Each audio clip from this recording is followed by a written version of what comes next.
Esta é a grande entrevista da RTP. Na próxima hora vou conversar com António Sampaio da Nóvoa, candidato às eleições presidenciais de 24 de janeiro.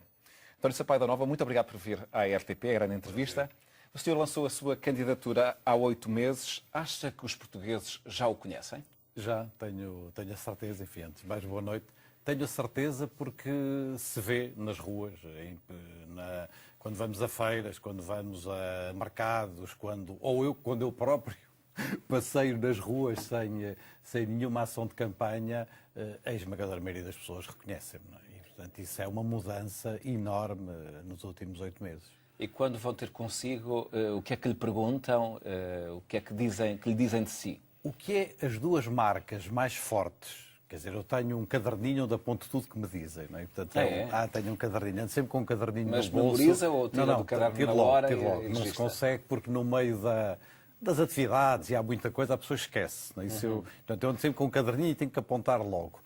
Há um aspecto que as pessoas assinalam muito, é talvez o mais forte de todos, é a sensação de que não foram protegidas, que não tiveram na presença da República alguém que os protegesse, alguém que tivesse sido capaz de lhes dar uma palavra, de ter uma palavra de proteção dos portugueses. As pessoas sentiram-se muito desprotegidas. Falam de outro Presidente da República, é isso? É a primeira coisa que me falam. A primeira coisa, e nota-se uma zanga, uma sensação de que não tiveram lá quem os protegesse. Isso é muito forte, às vezes até com palavras excessivas, por vezes, que me levam a afastar-me, como é óbvio. Porque e isso é um primeiro ponto muito forte. O segundo ponto muito forte do que me dizem é a marca da minha candidatura independente.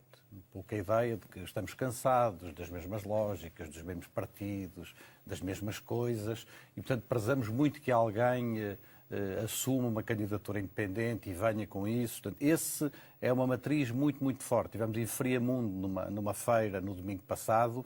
Eu diria que metade das muitas centenas de pessoas que vieram falar comigo assinalaram essa característica. Vou votar em si. Mas assinala como um facto positivo? Sim, vou votar em si porque o senhor é independente. Há 20 anos que não voto porque estou cansado de certas lógicas, estou cansado de certos partidos, mas desta vez vou votar em si porque tenho confiança em si, porque percebo que não vem dos mesmos esquemas, das mesmas intrigas. Isso são talvez, entre muitas outras coisas, depois as pessoas dão-me histórias extraordinárias, apontamentos, coisas que me dizem e que eu, aliás, venho incorporando nos discursos. Se o senhor, eventualmente, não ganhar as eleições, tem matéria para escrever um romance.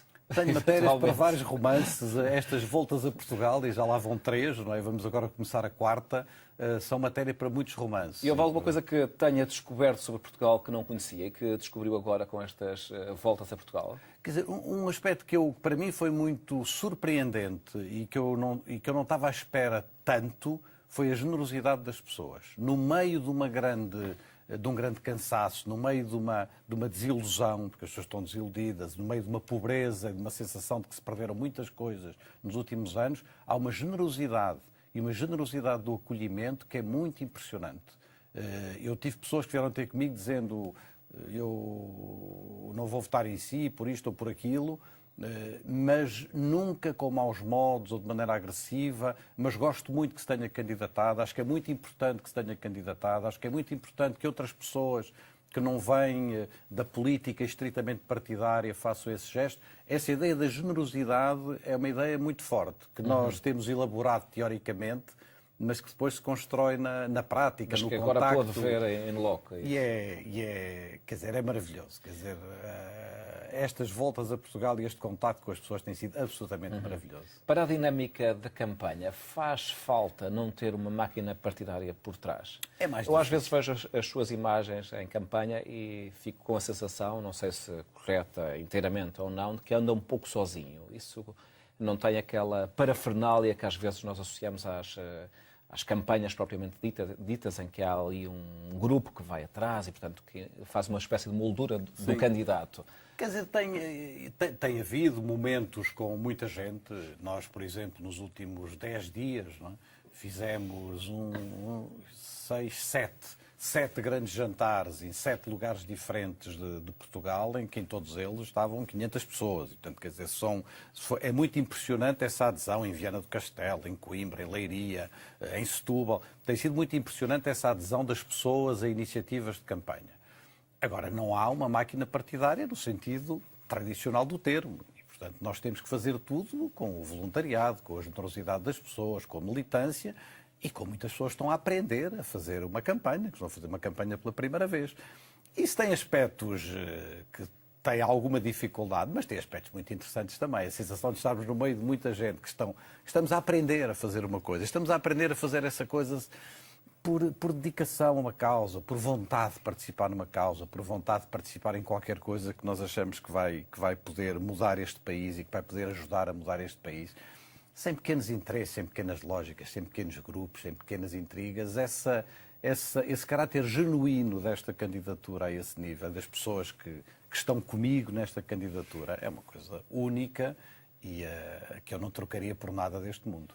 Mas, apesar do senhor ter sido o primeiro a apresentar a sua candidatura, as sondagens, temos que falar sobre as sondagens, têm revelado uma enorme distância entre os valores que são apontados para Marcelo Rebelo de Sousa e para os outros candidatos. Da Universidade Católica, divulgada na semana passada, indicava que dificilmente alguém poderia bater Marcelo Rebelo de Sousa e que ele teria uma grande chance de ganhar à primeira volta. O senhor ficou surpreendido com esse resultado? Não, as sondagens, quer dizer, nós vamos fazendo estudos também. Nós próprios temos uma equipa que faz estudos, que acompanha os estudos, e o que era previsível nesta altura eram valores dessa ordem, não é? Claro que os valores, em certos casos, estão muito inflacionados, porque há uma percentagem muito grande de indecisos e depois essa percentagem é redistribuída proporcionalmente por todos os candidatos, o que obviamente não representa, estatisticamente é correto que assim se faça, mas não representa o sentido de voto dos portugueses nesta altura. Ou pode não representar. Ou pode não representar.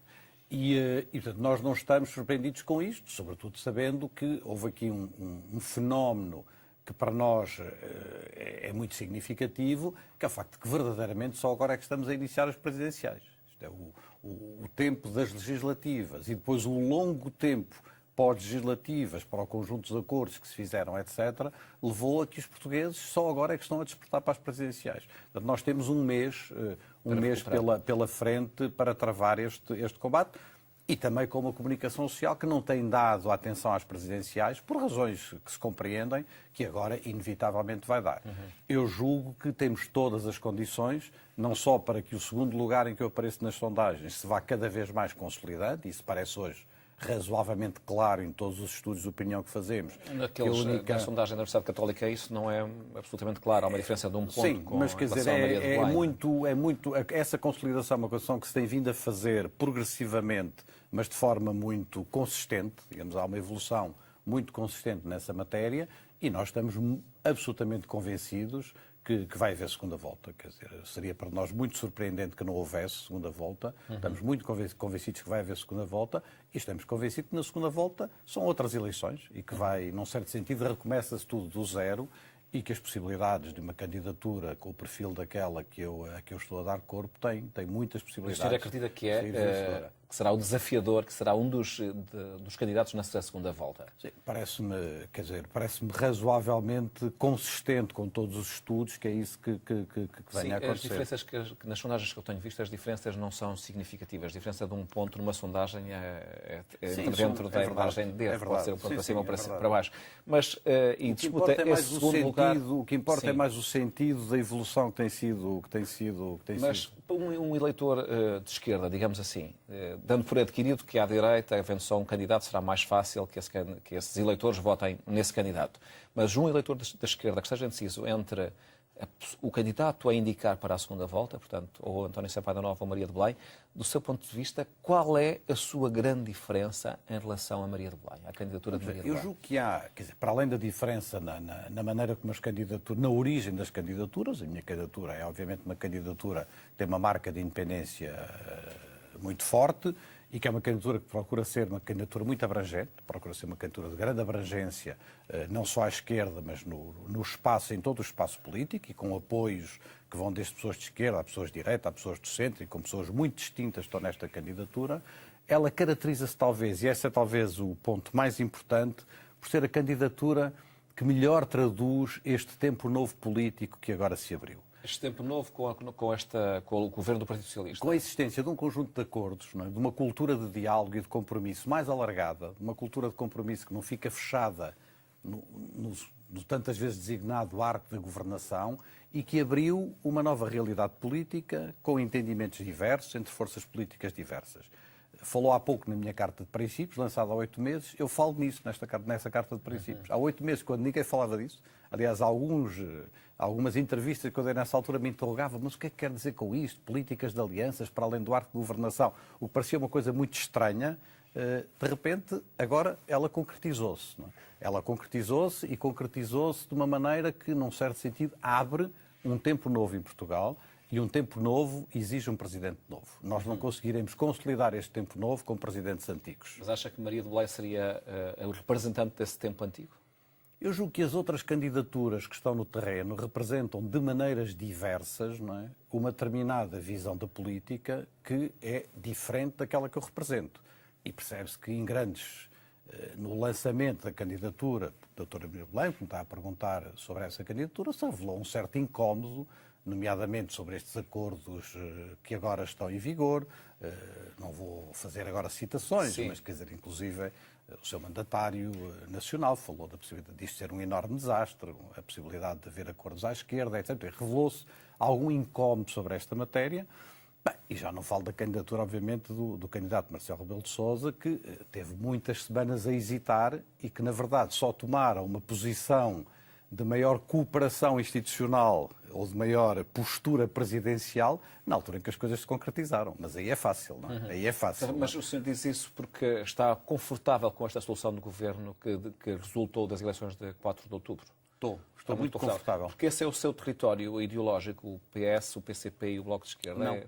Não, Então. Porque resulta de um acordo de maioria parlamentar e porque eu julgo que é muito bom para a democracia. Mas se o acordo fosse à direita, provavelmente o senhor não diria a mesma coisa. Diria a mesma coisa, exatamente a mesma coisa. E, portanto, aliás, fizeram uma pergunta várias vezes, mesmo antes do acordo estar feito, e eu, desde o primeiro dia 4 de outubro, daria posse a um governo de maioria parlamentar, fosse ele qual fosse. Sim, mas à eu já direita, à esquerda ou ao centro. Na verdade, o senhor fala num tempo novo e haver um acordo à direita não seria a continuidade não, do o tempo do novo anterior é uma governo, cultura de diálogo e de compromisso que inclui todos os portugueses. A existência de uma cultura de diálogo e de compromisso que inclui todos os portugueses e que não se baseia na ideia que há aqui uns tantos que não contam. Há aqui uns tantos cidadãos, uns tantos eleitores, uns tantos partidos que não contam. A cultura de compromisso e de diálogo é dizer que contam todos. E os portugueses, para mim, os portugueses contam todos, estejam onde estiverem. E, portanto, essa possibilidade de se ter aberto esse tempo novo em Portugal é extraordinariamente importante e decisivo para a próxima década.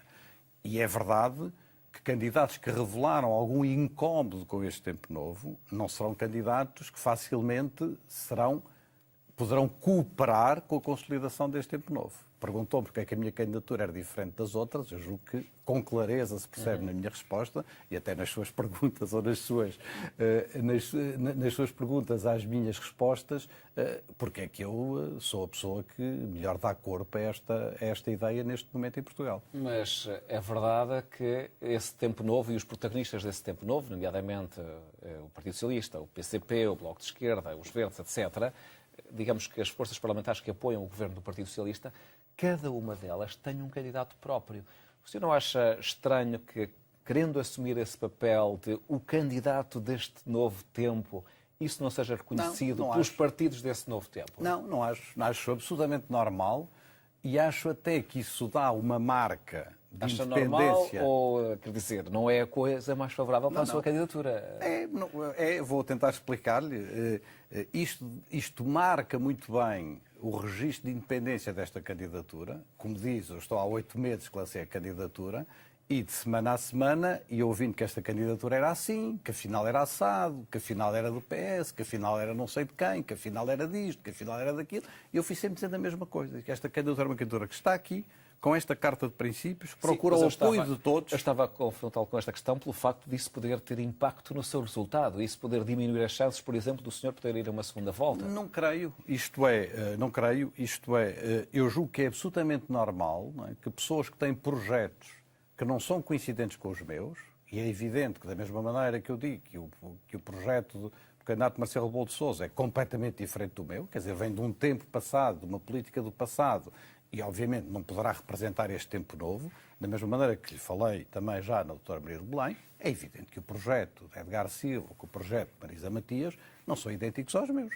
Portanto, e que são absolutamente legítimas as suas candidaturas, elas marcam uma determinada posição, nesse sentido elas contribuem para uma clarificação das posições. Quem, como eu disse há pouco, que achava que não se podia diminuir nenhum português, nem nenhum cidadão, nem nenhum eleitor nas legislativas, não ia agora dizer ao contrário das presidenciais. Portanto, o que é importante, é que num determinado momento haja uma convergência. O que é importante... Mas qual é esse momento? Esse momento é a segunda volta, não é? Mas não lhe parece que isso pode limitar as possibilidades do senhor ir à segunda volta? Não, com não uma parece. candidatura do PCP, outra do Bloco de Esquerda, outra que vem do Partido Socialista, ou várias, aliás, que não há só Maria de Belém nesta corrida, como militante do Partido Socialista. Isso não limita as suas possibilidades de ir a uma segunda volta? Não, porque repare, quanto deixa-me mais... só acrescentar esta pergunta, esta dúvida que me coloca. Quero interromper. Uma outra que é o seguinte: o senhor admite em algum momento, imagine que nós vamos, a campanha vai evoluindo, estamos a chegar às eleições e Maria de Belém vai à frente. O senhor admite apelar a Marisa Matias e Edgar Silva para desistirem em favor da sua candidatura? Não tem questão. Não, quer dizer, seria uma coisa que eu acho que não faz nenhum sentido do meu ponto de vista. Isto é, as eleições são para disputar democraticamente. Os eleitores terem um leque de escolhas é positivo, é desejável que as pessoas tenham um leque de escolhas. Os portugueses decidirão. Os portugueses têm muita inteligência na maneira como decidem e os eleitores dos diversos grupos políticos verão, naquela altura, como é que se estabelece uma convergência e qual é a melhor forma e o melhor candidato que está em condições de disputar a segunda volta com o candidato Marcelo Rebelo de Sousa, se for ele também, o que é provável que seja o candidato escolhido, uma vez que, como à direita... Naquele campo político, não há nada, todos os candidatos da direita foram cuidadosamente, não é, eliminados ao longo dos comentários feitos pelo candidato Marcelo Rebelo de Sousa. Só mostra o poder que ele tem, não é? Que de forma muito inteligente, não é, conseguiu situar as diversas peças, não é, fazendo de conta que era comentador e não candidato, quando na verdade já era candidato, quando era comentador há muito tempo, que conseguiu, de facto, enfim, ser o único candidato naquele campo. Isto para lhe dizer com muita clareza que eu acho que há um momento de convergência que é importante. Eu acho que o que é importante que os portugueses percebam, e isto para mim é que é o decisivo, é que o que se vai jogar no dia 24 de janeiro não é coisa pouca. Não é feijões. Não é feijões. Não é escolher uma pessoa assim ou uma pessoa assada. Não é escolher uma pessoa mais de uma maneira ou de outra. O que se vai jogar no dia 24 de janeiro serão provavelmente a próxima década do nosso país. Os próximos 10 anos de Portugal. Que país é que queremos ter? Que país é que vamos ter nos próximos 10 anos?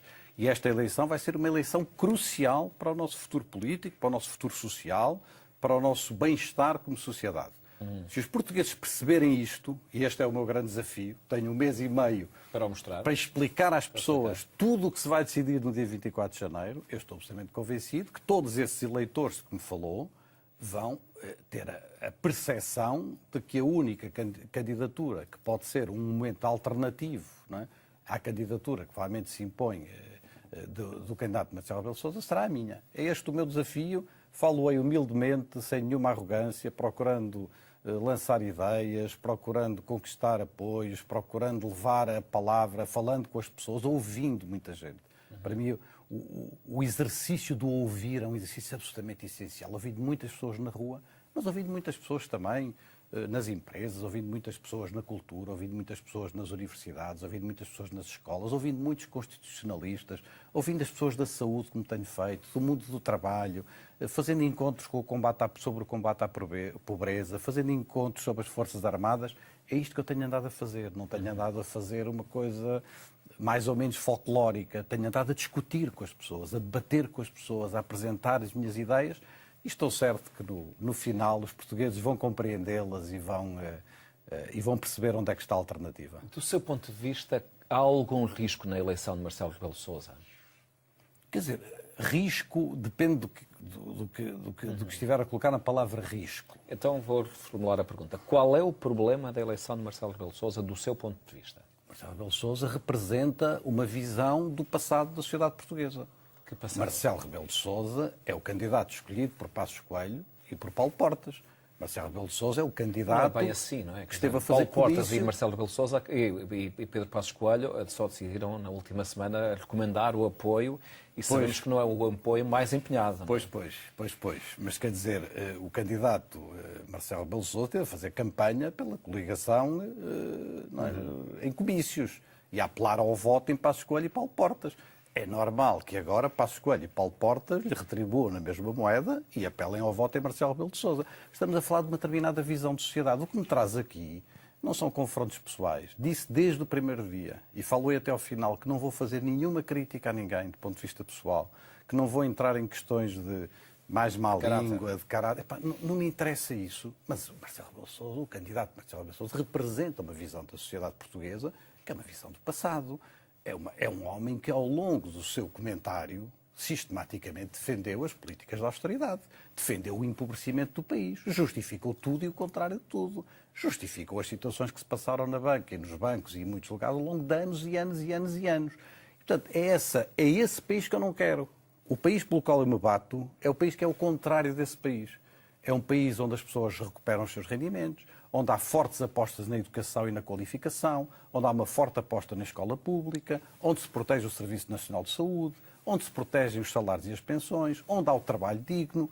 Isto é um país que está virado para a frente, um país que está virado para o futuro, um país que está virado para e não uma coisa que está sempre a virar para o passado.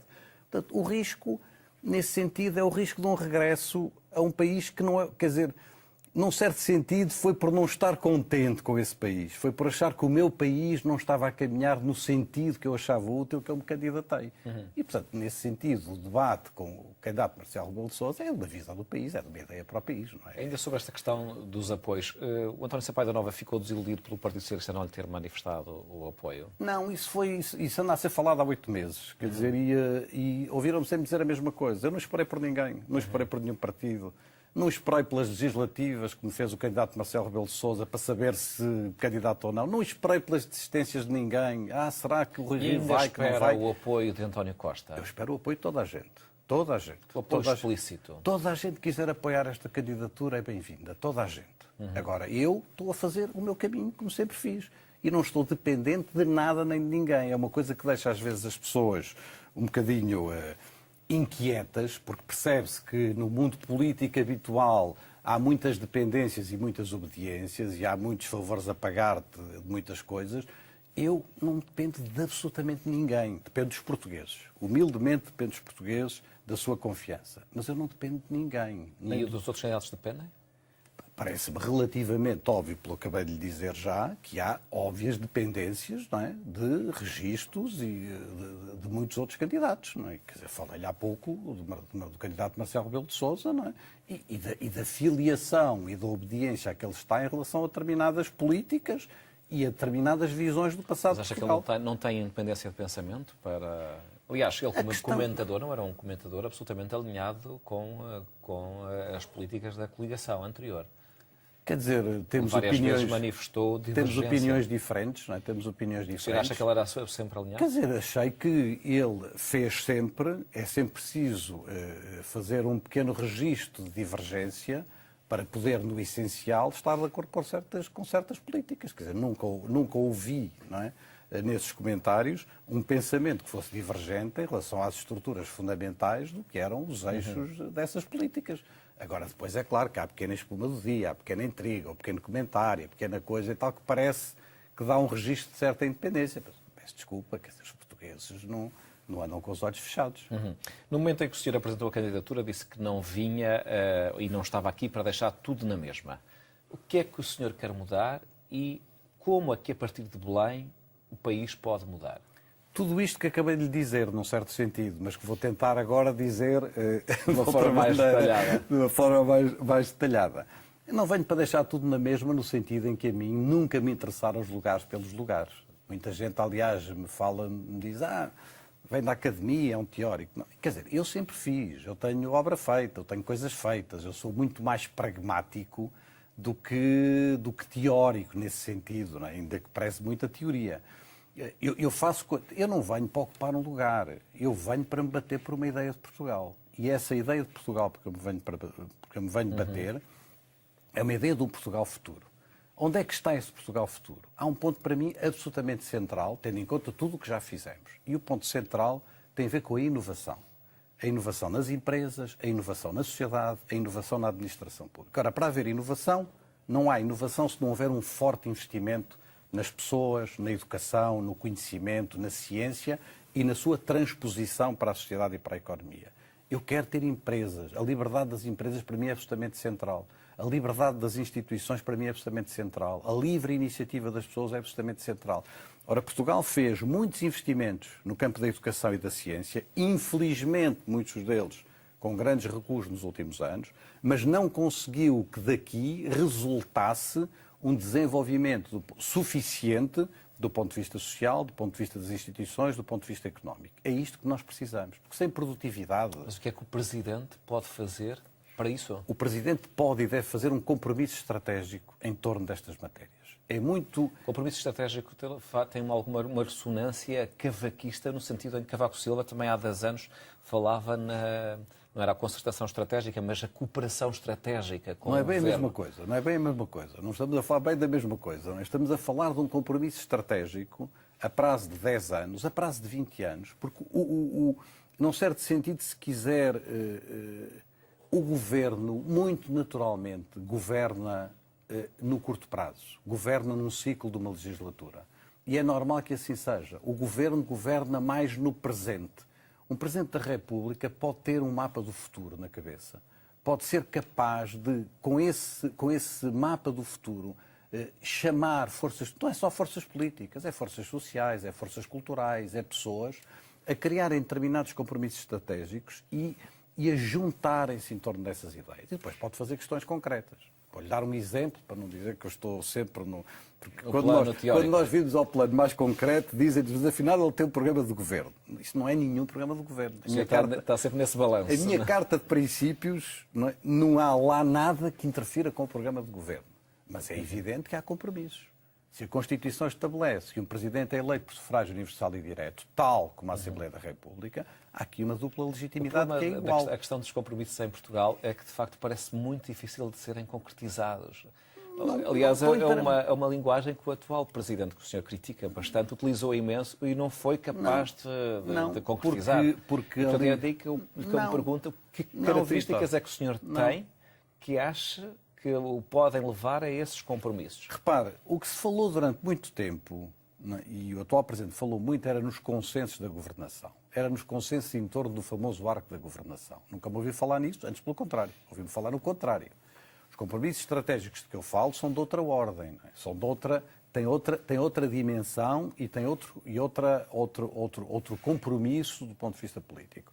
O facto de eu não vir de nenhum partido, o facto de eu não vir de nenhuma parte, o facto desta estrutura de candidatura ser uma estrutura independente, o facto de eu ter como características, uma das minhas características principais, de falar com toda a gente, ser capaz de falar com pessoas muito diferentes, ser capaz de juntar pessoas muito diferentes em torno de projetos, como aconteceu na fusão das universidades de Lisboa, pessoas extraordinariamente diferentes, que pensavam de maneira muito diferente, mas que se juntaram num compromisso estratégico pelo futuro da Universidade de Lisboa e que o fizeram de forma empenhada e de forma muito determinada. Eu julgo que é isso que nós precisamos.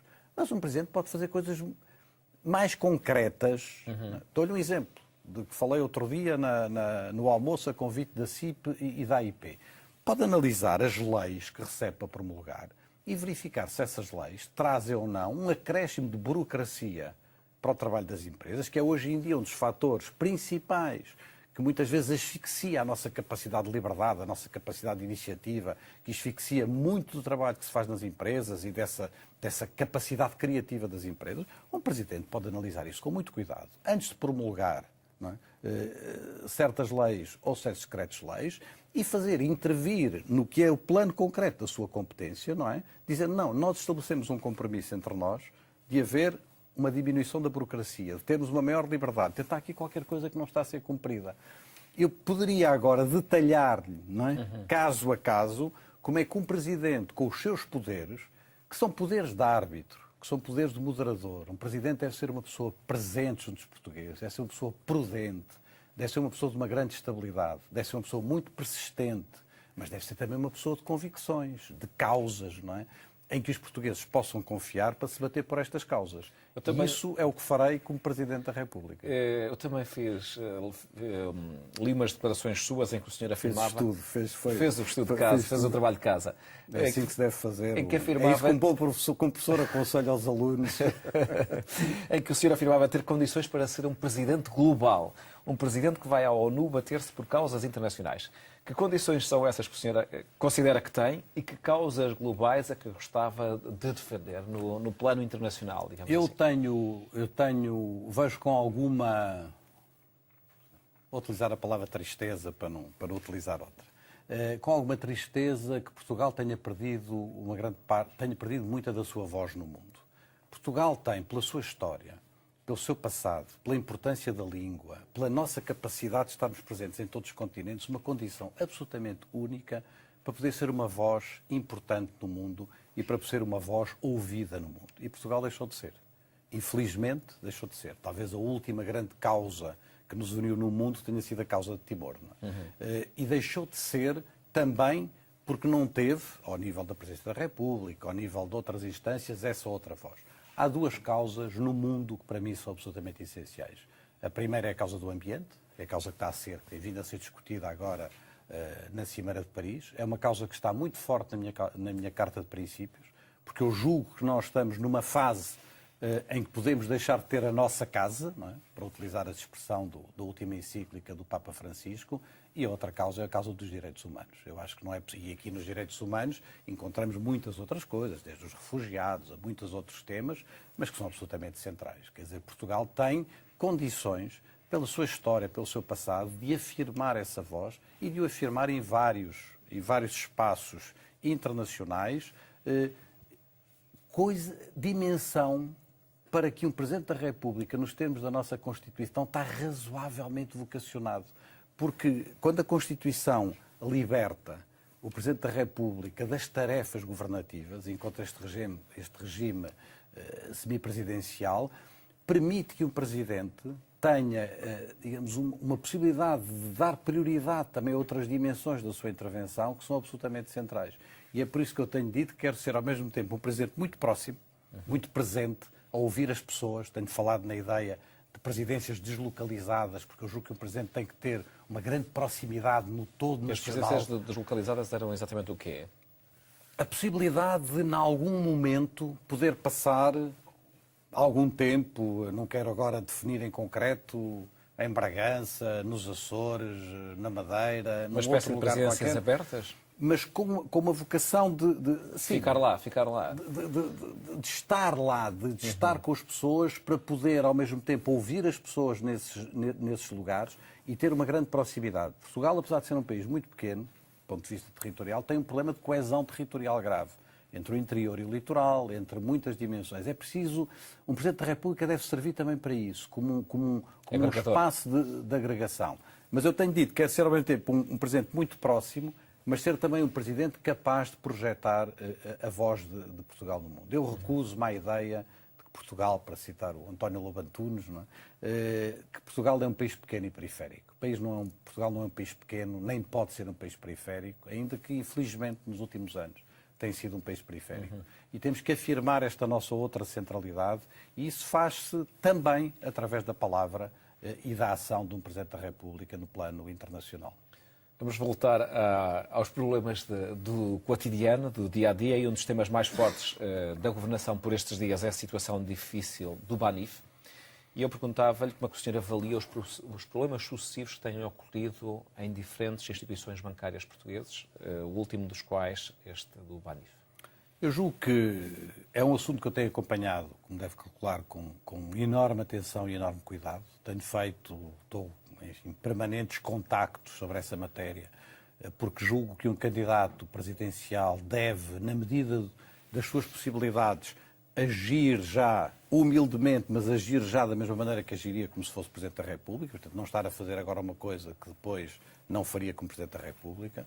Tenho acompanhado com muito cuidado. Julgo que as declarações que têm sido feitas pelo Governo são declarações que estabelecem essa confiança e essa estabilidade que é importante que se estabeleça, nomeadamente no que diz respeito aos depósitos no Banif e às consequências que tem, nomeadamente nas comunidades da diáspora, madeirenses, açorianas, etc. Portanto, temos que ver isso com um enorme cuidado, obviamente manifestando a minha grande preocupação, como dizia, por estas sucessivas situações, não é? de instabilidade do sistema bancário, quando verdadeiramente, se olharmos em particular para o memorando da Troika, os dois grandes pilares desse memorando era o equilíbrio das contas públicas e a estabilidade do sistema bancário.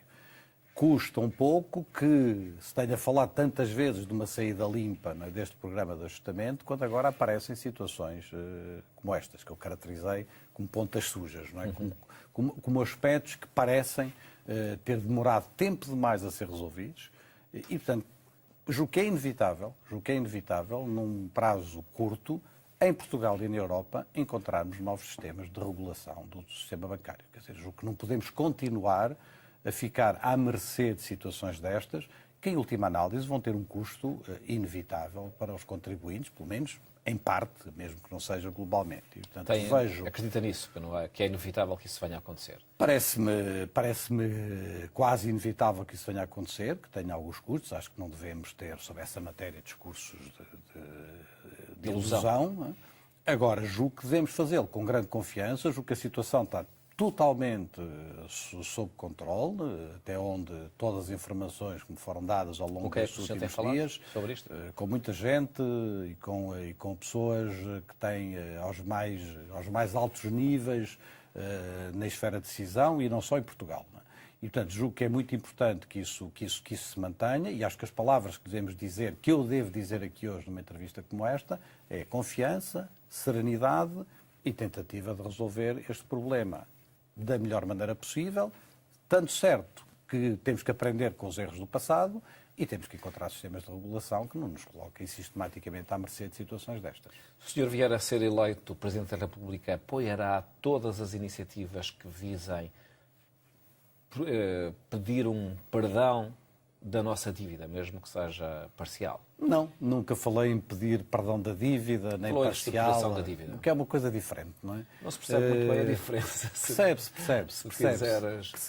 Percebe-se a diferença neste sentido, no sentido em que hoje é claro para toda a gente no contexto europeu, para toda a gente, para as pessoas mais à direita, mais à esquerda, mais ao centro, para os economistas mais neoliberais, para os menos neoliberais, que a dívida no plano da Europa vai ter que ter uma solução. Essa solução não vai ser encontrada da noite para o dia, ela vai demorar muito tempo, vai exigir muitas energias políticas, mas vai ser necessário encontrar soluções que permitam um pagamento razoável dessas dívidas. E creio que isso está a ser feito já. Na verdade, se olharmos para as intervenções do Banco Central Europeu, se olharmos para muitas das iniciativas que já foram tomadas, esse processo de reestruturação, entre aspas, não é? Podemos agora chamar-lhe os nomes que quisermos, mas quer dizer, ele, de algum modo, já está em curso. Ele tem que se reforçar no futuro.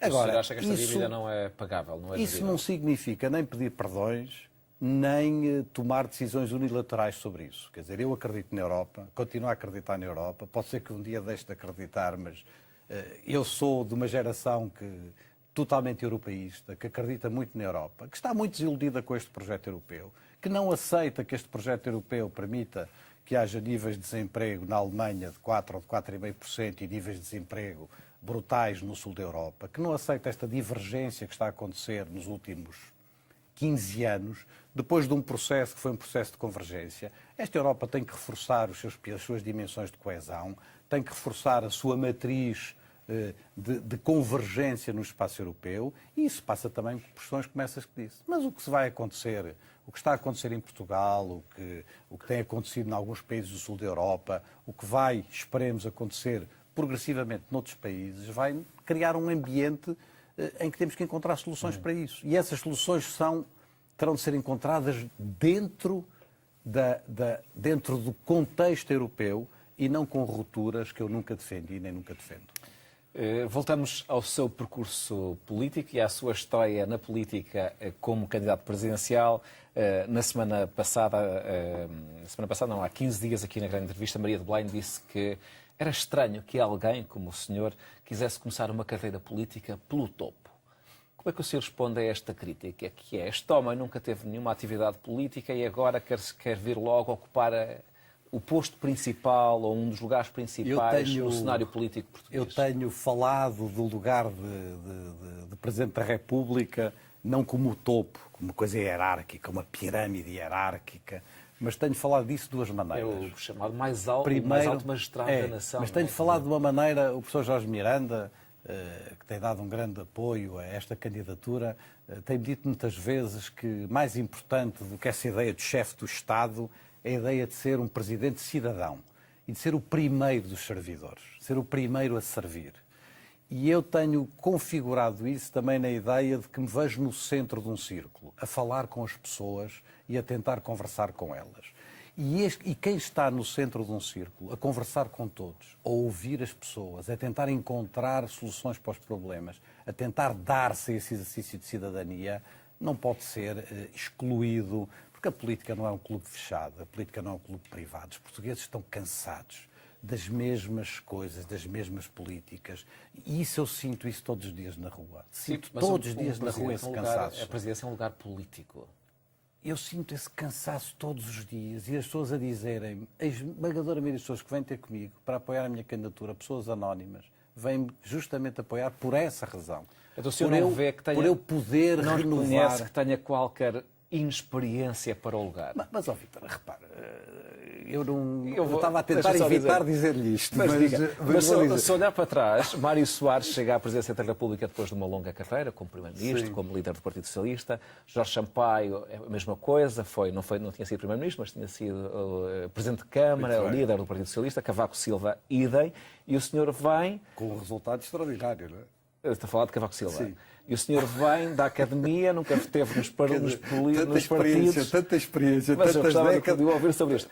E diz, eu agora quero ser Presidente da República. E isso é estranho para alguns observadores, nomeadamente para os seus adversários. Tantas décadas de experiência, não é, para termos tido os 10 anos que tivemos. Quer dizer, isto é, eu acho que nisso que acabou de dizer já está a minha resposta. Mas eu vou-lhe dar a resposta de outra maneira.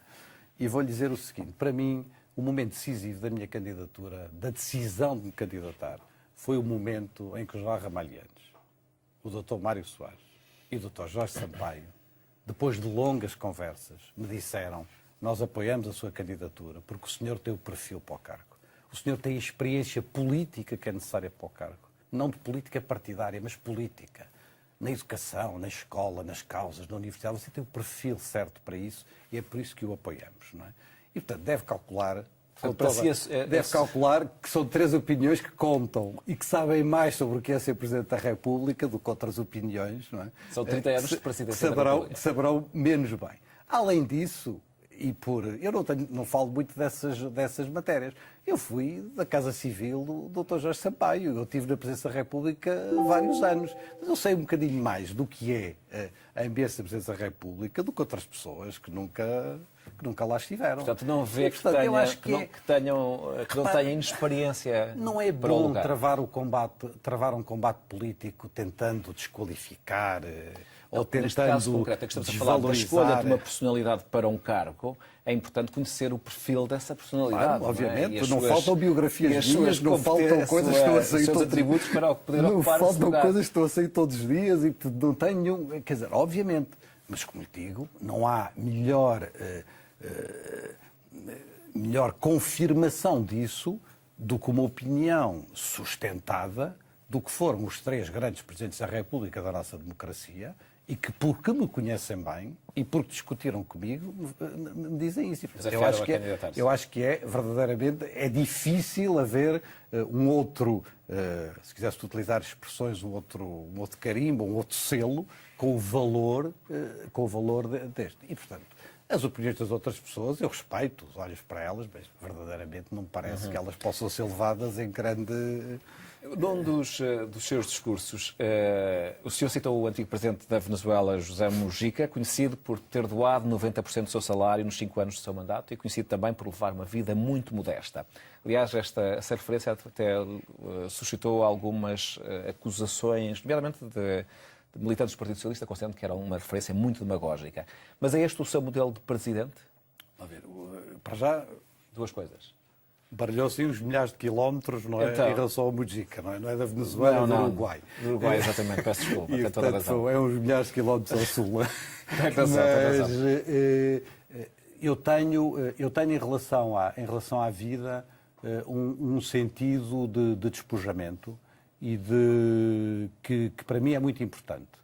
Agora, nunca o digo sempre na perspectiva do serviço público. Quer dizer, a minha vida foi feita de serviço público. Eu fui sempre, toda a minha vida, um servidor público, desde os 21 anos de idade, não é? Quando entrei na Escola de Magistério Primário de Aveiro, até hoje. É uma vida dedicada à causa pública e ao serviço público. E é assim que eu vejo o meu lugar como Presidente também. Agora, eu acho que Portugal e os portugueses precisam de mais.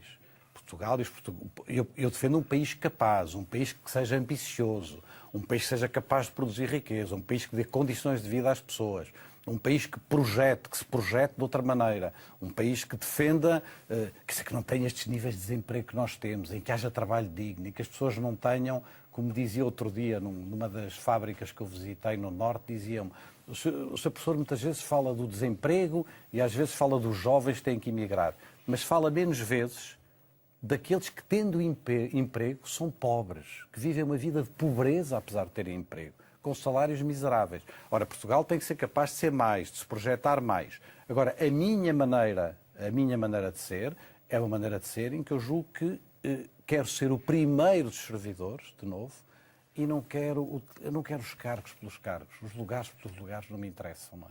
E, portanto, essa dimensão ética... Essa atitude modesta No fundo, se quiser, é uma atitude republicana, quer dizer, é o melhor da atitude republicana. Quer dizer, a República muitas vezes foi desviada de muitas maneiras, mas quer dizer, o que eu estou a tentar traduzir é o melhor da ética republicana.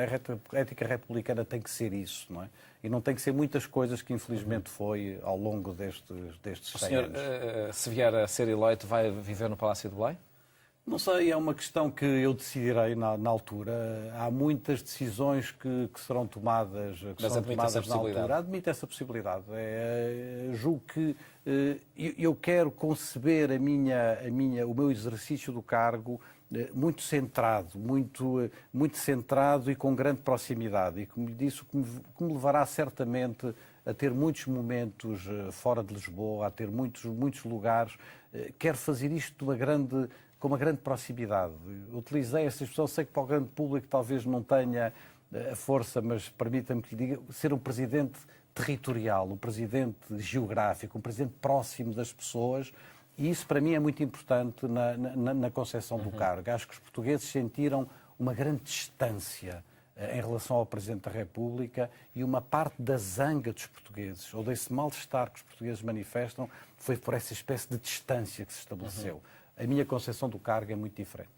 Quando o senhor olha para o seu percurso, qual é que identifica como a sua maior conquista? O que é que identifica como o seu maior contributo? O ponto mais importante, é evidente, o mais conhecido, é o da fusão das duas universidades de Lisboa, que tem aquela característica de ser um projeto que toda a gente achava que era impossível, não é? Toda a gente me dizia, mesmo os meus amigos, António, é uma coisa muito interessante, mas é impossível. E eu fui dizendo, bom, mas se é muito interessante, se é útil, se estamos de acordo que é útil, então tem que ser possível. E essa é a minha característica, sabe? Eu gosto muito de fazer coisas impossíveis. O impossível dá um bocadinho de trabalho, é preciso muita determinação, é preciso muita persistência, mas isso eu garanto que sou. Eu sou extraordinariamente persistente nas minhas opções e quando um determinado caminho, eu julgo que é o caminho certo, e quando as pessoas me dizem que esse é o caminho certo, o obstáculo tem que ser ultrapassado. Nos últimos 8 meses nunca pensou ou ponderou desistir? Nunca. Quem me conhece sabe, eu sei que houve uma altura que saíram umas notícias, jornais, mas obviamente que foram também sabemos de onde é que vieram e quem é que as colocou, mas nunca. Perguntei-lhe qual foi a sua maior conquista. Vitor, sabe porque é que a desistência não é possível? Entre outras razões. É porque esta candidatura já não é minha. Esta candidatura é de milhares de pessoas no país inteiro. Há dezenas de sedes no país inteiro, há dezenas de estruturas, há milhares de pessoas que se mobilizam nisto. E a candidatura é dele, já não é minha. E qual foi, há pouco perguntei-lhe qual foi a sua maior conquista e qual foi o seu maior fracasso?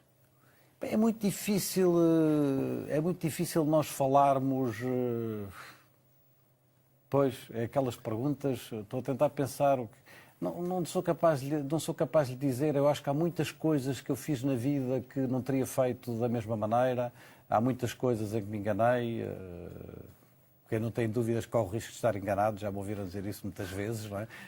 Eu acho que eu tenho muitas dúvidas mas este momento, é muito difícil responder a essa pergunta neste momento, porque este é o momento em que nós estamos com o foco todo e com a intensidade e com a energia toda num determinado projeto.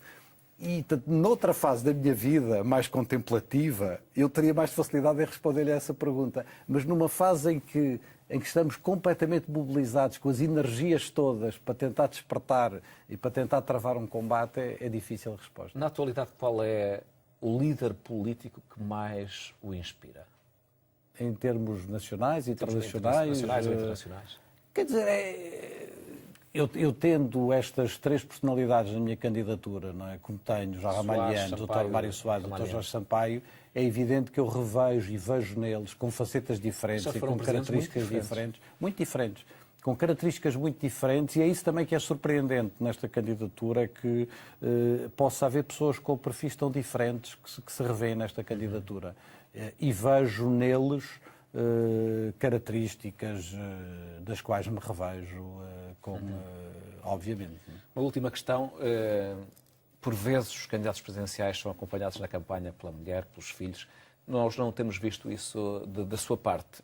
Se o senhor for eleito, qual será o papel da sua mulher enquanto Presidente da República? Já respondi a isso. Quer dizer, nós pertencemos a uma geração, nós estamos casados há 41 anos, pertencemos a uma geração que lutou muito pelas questões da igualdade de género, pela emancipação da mulher. Quer dizer, fazemos parte dessa geração, uma geração que nasceu para a vida no final da década de 60, quando esses grandes temas estavam a ser travados. Portanto, tenho um enorme respeito pelas carreiras de cada um, pelas vidas de cada um, pelas experiências profissionais e, portanto, que respeitam incondicionalmente as diversas opções. E, portanto, eu respeito incondicionalmente a decisão da minha mulher de manter a sua vida profissional, a sua atividade profissional, da mesma maneira que ela me respeita... Mas não devemos ver na campanha. Que ela me respeita incondicionalmente as minhas decisões e que me apoie incondicionalmente. Mas para isso não é preciso atravessar certas fronteiras. São coisas que estão tão presentes e que são tão óbvias que não necessitam de ser atravessadas certas fronteiras que podem levar a coisas que podem ser populares, mas que não estão dentro da matriz da nossa maneira de sermos, de nos construirmos como pessoas